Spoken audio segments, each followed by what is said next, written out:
বুঝলে কিউরিওসিটি, আমি একটা জিনিস ভেবে দেখলাম। আমি বাংলাও পড়ে দেখলাম, ইংলিশও পড়ে দেখলাম, কিন্তু শান্তি শুধু ঘুমানোতেই। বাহ, খুব ভালো। ঠিক বলেছি না?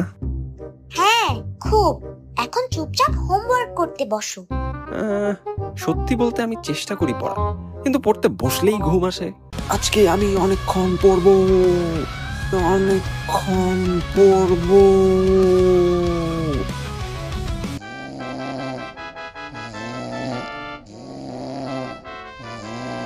আমি স্বপ্নেও দেখি আমি ঘুমাচ্ছি। আমি একটা সূত্র আবিষ্কার করেছি, ঘুম পড়ালেখার সমানুপাতিক। পড়ালেখা যত বেশি হবে, ঘুমও তত বেশি হবে। এসব সূত্র টুত্র না পেঁচিয়ে আসল কথা শোনো। সব সময় তোমার ঘুম আসা খুব স্বাভাবিক। কারণ কি? 1, তোমার ঘুম কখনোই রুটিন মাফিক হয় না। কখনো রাত 9টায় ঘুমাও, কখনো রাত 12টায়। এভাবে ঘুমালে তুমি সব সময়ই ঘুম ঘুম অনুভব করবে। 2, তুমি একেবারে পানি খাও না। তোমাকে দেখে মনে হয় তুমি একটা জল জ্যান্ত মরুভূমি। পানি না খেলে শরীর ডিহাইড্রেট থাকে, ফলাফল পড়তে বসলেই ঘুম। 3, তুমি পড়তে বসো শুধুমাত্র পরীক্ষার জন্য, মুখস্থ করার জন্য। একদমই আনন্দ নিয়ে অথবা কিছু জানার জন্য পড়ো না।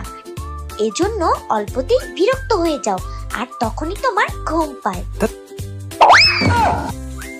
4, আরেকটা জিনিস হচ্ছে চিনি।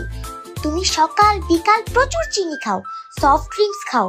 এজন্য বডিতে সুগার লেভেল বেড়ে যায়, আর তোমার বডি সেটা কমানোর চেষ্টা করে, যার জন্য তোমার ঘুম পায়।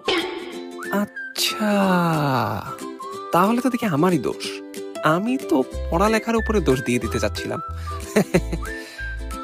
এটাই তো বলছি, পড়ালেখার উপর দোষ না দিয়ে তোমার উচিত একটা রুটিনের মধ্যে থেকে ঘুমানোর অভ্যাস করা, প্রতিদিন পরিমাণ মতো পানি পান করা, আর দয়া করে এই চিনি খাওয়াটা কমাও। আর যখন পড়তে বসো একটু মজা আর আনন্দ নিয়ে পড়ো, তাহলেই দেখবে আর ঘুম পাবে।